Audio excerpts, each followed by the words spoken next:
안녕하십니까? 인생의 복잡한 문제들을 말씀으로 단칼에 해결해주는 김종근 목사의 쾌도 남마입니다.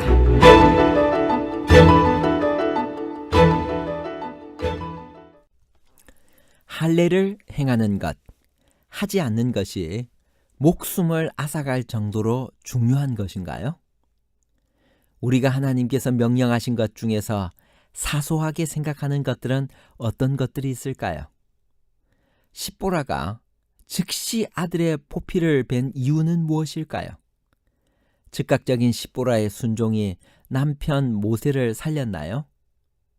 하나님은 모세를 죽이려는 신용을 하셨나요? 아니면 실제로 죽이려 하셨나요? 신용과 실제에 관한 복잡한 문제를 하나님 말씀의 가르침으로 명쾌하게 해결해 드리겠습니다. 왜 하나님은 부르심에 순종하여 가는 모세를 죽이려 하셨을까요? 출애굽기 4장 24절에서 26절입니다.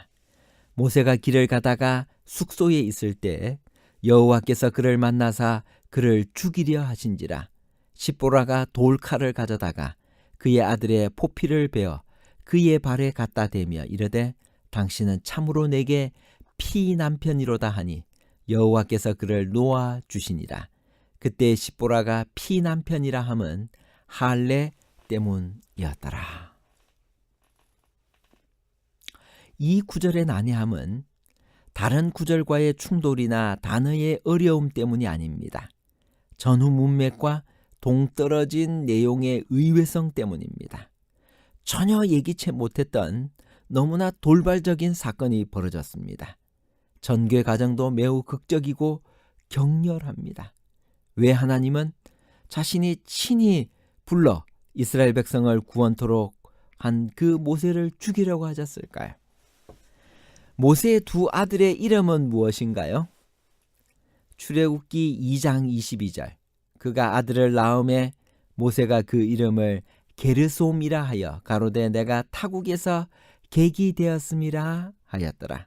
출애굽기 18장 4절 하나의 이름은 엘리에셀이라 이는 내 아버지의 하나님이 나를 도우사 바로의 칼에서 구원하셨다 함이더라.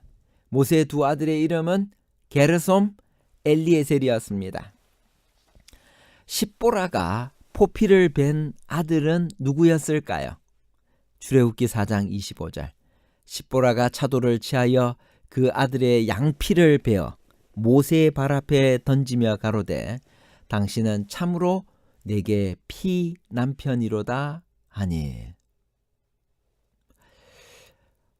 모세의 아내 십보라가 즉시 차도를 가지고 본인이 직접 아들의 양피를 베었습니다. 이 구절에서 주목해야 될 것은 십보라가 포피를 벤 아들이 단수라는 사실입니다. 그녀는 아들 2명 모두의 포피를 벤 것이 아니라 두 아들 중 한 명의 포피를 벤 것입니다. 다시 말해 한 명은 이미 할례를 받았다는 뜻입니다. 그렇다면 이때 할례를 행한 아들이 누구였을까? 말할 것도 없이 둘째 아들인 엘리에셀이었을 것입니다. 모세는 이때까지 작은 아들 엘리에셀에게 할례를 행하지 않았습니다. 할례를 태만히 한 이유는 아무래도 십보라의 영향이 결정적이었던 것 같습니다. 종교와 문화적 풍습이 달랐던 미디안 출신 십보라는 어떤 이유에서든 엘리에셀의 할례를 차일피일 미루고 있었습니다. 십보라 자신이 이 문제에 대해 충분히 자각하고 있었습니다. 그래서 하나님께서 모세를 죽이려고 했을 때 그녀는 즉각적인 반응을 보인 것입니다. 그녀는 하나님이 그렇게 하시는 이유를 곧바로 파악한 것입니다. 그래서 자신이 직접 돌을 취하여 그의 아들의 포피를 베어 할례를 행했습니다. 모세는 하나님께 어떤 명령을 거역함으로 큰 죄를 짓고 있었을까요? 창세기 17장 10절에서 14절에 있는 말씀을 읽겠습니다. 너희 중 남자는 다 할례를 받으라. 이것이 나와 너희와 너희 후손 사이에 지킬 내 언약이니라. 너희는 양피를 베어라. 이것이 나와 너희 사이의 언약의 표징이니라.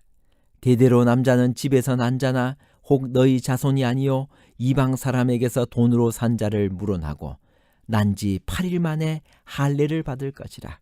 너희 집에서 난 자든지 너희 돈으로 산 자든지 할례를 받아야 하리니 이에 내 언약이 너희 살에 있어 영원한 언약이 되려니와 할례를 받지 아니한 남자 곧 그 양피를 베지 아니한 자는 백성 중에서 끊어지리니 그가 내 언약을 배반하였음이니라.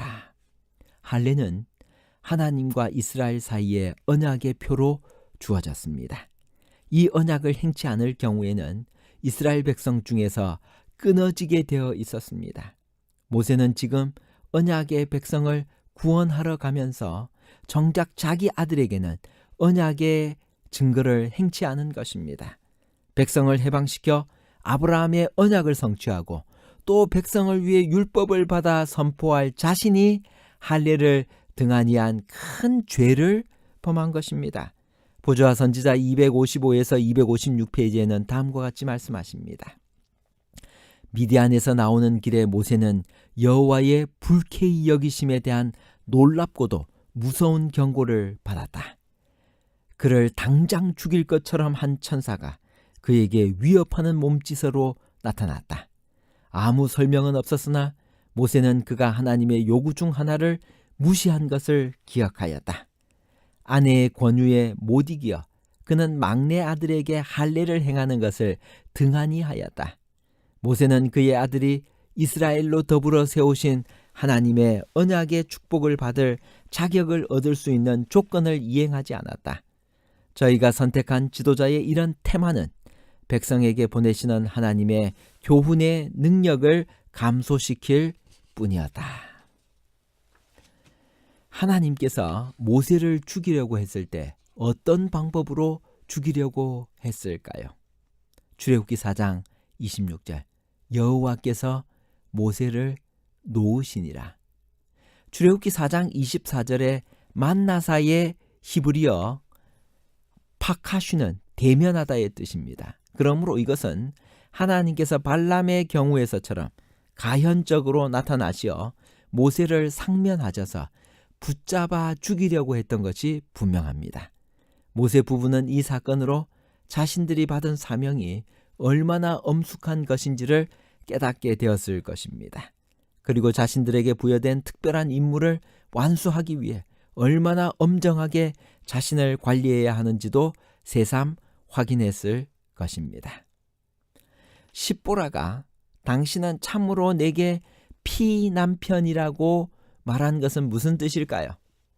할례를 받은 아들의 피로 산 남편, 즉 아들의 피 흘림으로 가까스로 하나님의 진노로부터 남편 모세가 구원을 얻었다는 감사와 안도의 말로 피남편이라고 불렀습니다.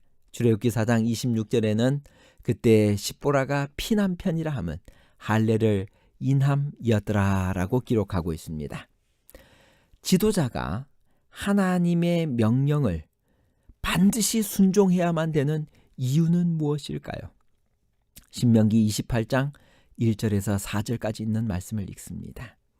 내가 내 하나님 여호와의 말씀을 삼가 듣고 내가 오늘 내게 명령하는 그의 모든 명령을 지켜 행하면 내 하나님 여호와께서 너를 세계 모든 민족 위에 뛰어나게 하실 것이라. 내가 내 하나님 여호와의 말씀을 청종하면 이 모든 복이 내게 임하며 내게 이르리니 내 몸의 자녀와 내 토지의 소산과 내 짐승의 새끼와 소와 양의 새끼가 복을 받을 것이며. 지도자가 종종 중요한 일을 하면서 사소해 보이는 일들을 등한시하는 것은 하나님 앞에서 엄청난 문책감이 될 수 있습니다. 지도자는 사생활과 가정에서 모범을 보여야 합니다. 사소한 일에 주의해야 합니다. 캐캐 묵은 것처럼 느껴지는 율법들, 사소한 일상사들은 지도자들에게 별것 아닌 것처럼 생각될 수도 있습니다. 그러나 하나님께서는 이런 모든 일들에 관심을 가지고 계십니다. 왜냐하면 비록 하찮아 보이는 것 하나에서도 우리들이 하나님의 뜻을 온전히 따르고 있는가가 드러나기 때문입니다. 하나님의 손은 여전히 사람의 선택과 결부되어 있습니다. 그분께서는 사람의 행위에 따라 보상하는 것 외에는 다른 선택의 여지가 없습니다. 하나님은 공의로운 하나님이시면서 동시에 사랑의 하나님이십니다. 하나님 말씀을 순종하면 살고 불순종하면 죽습니다. 결론입니다. 첫 번째, 하나님께서 모세를 죽이려 하신 이유는 모세가 아내의 권유에 못 이겨 그는 막내 아들 엘리에셀에게 할례를 행하는 것을 등한히 하고 태만했기 때문입니다. 두 번째, 십보라가 즉각 돌칼을 가져다가 그의 아들의 포피를 베었습니다. 즉 할례를 행했습니다. 세 번째, 하나님은 이스라엘 자손들에게 그들의 영원한 운명은 그들 자신의 손에 달려 있음을 일깨워 주셨습니다. 하나님의 손은 여전히 사람의 선택과 결부되어 있습니다.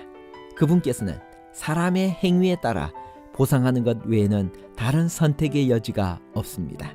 지도자는 사소한 일에도 순종해야 합니다. 감사합니다.